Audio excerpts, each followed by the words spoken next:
Hello, কেমন আছো বন্ধু? আশা করি খুব ভালো আছো। আমিও খুব ভালো আছি।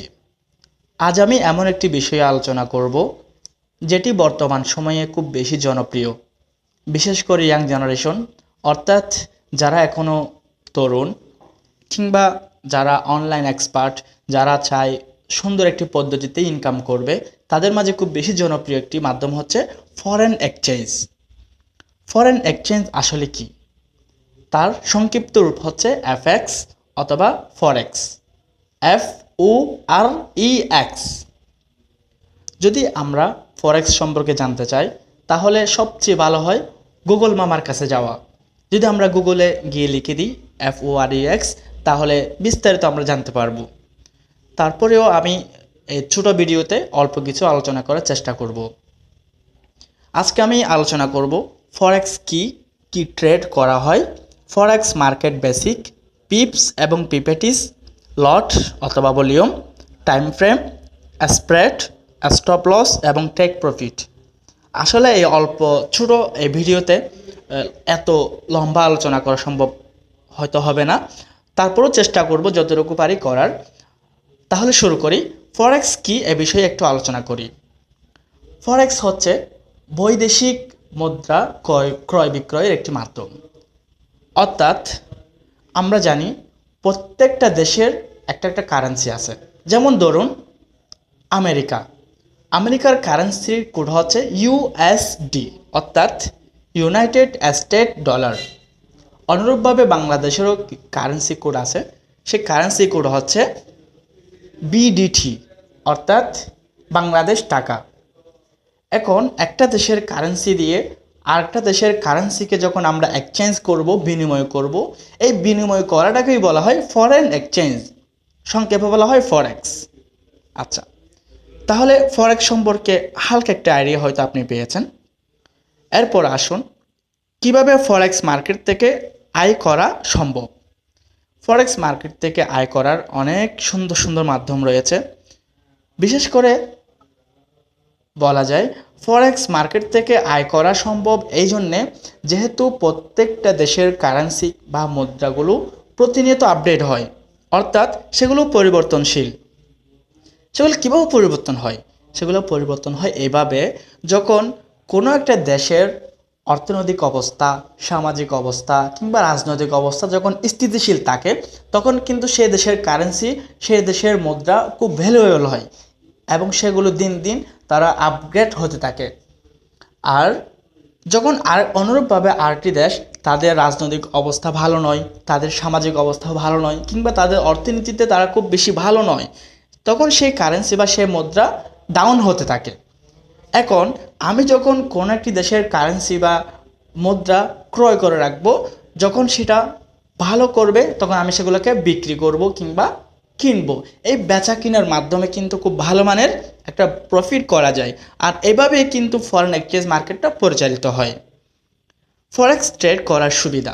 আসলে ফরেক্স ট্রেড করার অনেক অনেক সুবিধা রয়েছে, তার অ্যাডভান্টেজ আলোচনা করে শেষ করা যাবে না। তারপরও আমি খুব সংক্ষিপ্তভাবে আলোচনা করার চেষ্টা করব। 1 নম্বর সুবিধা হচ্ছে ফরেক্স ট্রেডিং কিন্তু একদম বেসিক লেভেল, একদম প্রথম লেভেলে যে কেউ করতে পারতো না। যারা পৃথিবীর সবচেয়ে বড় বড় ধনী ছিলেন, যারা সবচেয়ে বড় বড় ধনী ছিলেন কিংবা যাদের কাছে রয়েছে অনেক ধন সম্পদ, তারাই শুধু করতে পারতেন।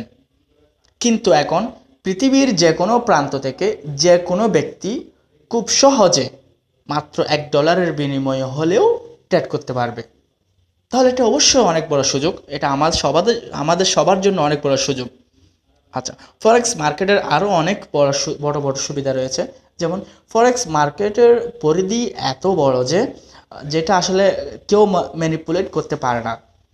কারণ বলা হয়ে থাকে পৃথিবীর সবচেয়ে বড় স্টক মার্কেট হচ্ছে নিউ ইয়র্ক স্টক মার্কেট, এবং বলা হয় ফরেক্স মার্কেট এই নিউ ইয়র্ক স্টক মার্কেটের চেয়েও 25 গুণ বড়।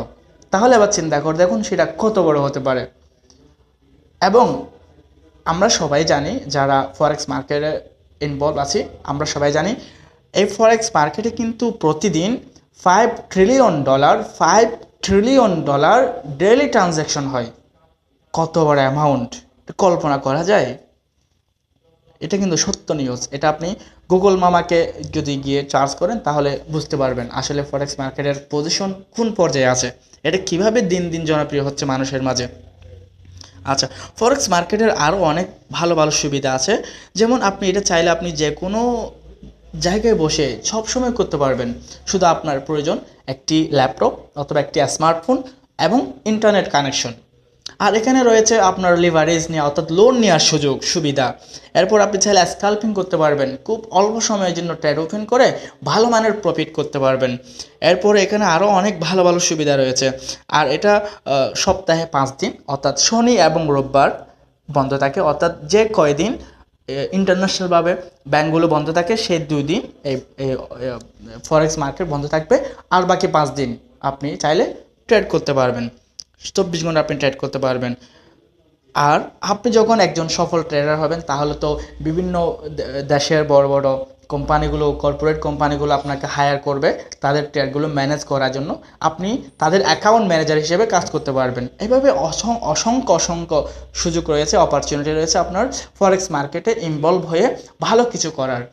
আর বাংলাদেশে যারা এখনও ফরেক্স মার্কেট সম্পর্কে জানেন না কিংবা যারা এখনও নিউজ পাননি, আমি একটা নিউজ দিয়ে রাখি।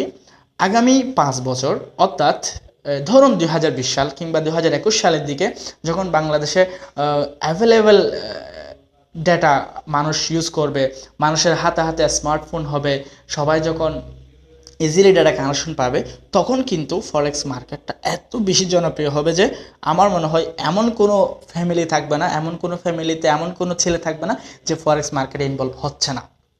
সেটা আমার যেটা মনে হচ্ছে, কারণ এটা এমন সুন্দর, এত স্পষ্ট, এত স্মার্ট একটি বিজনেস, এত স্মার্ট একটি ওয়ে যেটাতে খুব সহজে আর্ন করা যায়।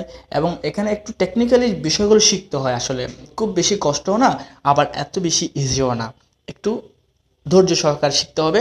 বিষয়টা নিয়ে ভালো করে গবেষণা করে তারপর ইনভলভ হতে হবে। তবে একটা জিনিস বলে রাখি, এখানে কিন্তু 100% রিস্ক আছে, সেই রিস্কটাকে আপনাকে মেনে নিতে হবে। আমি প্রত্যেকটা ভিডিওতেই এই কথাটাই বলবো, ফরেন এক্সচেঞ্জ সবার জন্য না, সবাই কিন্তু সেটা করে কিছু করতে পারবেন না।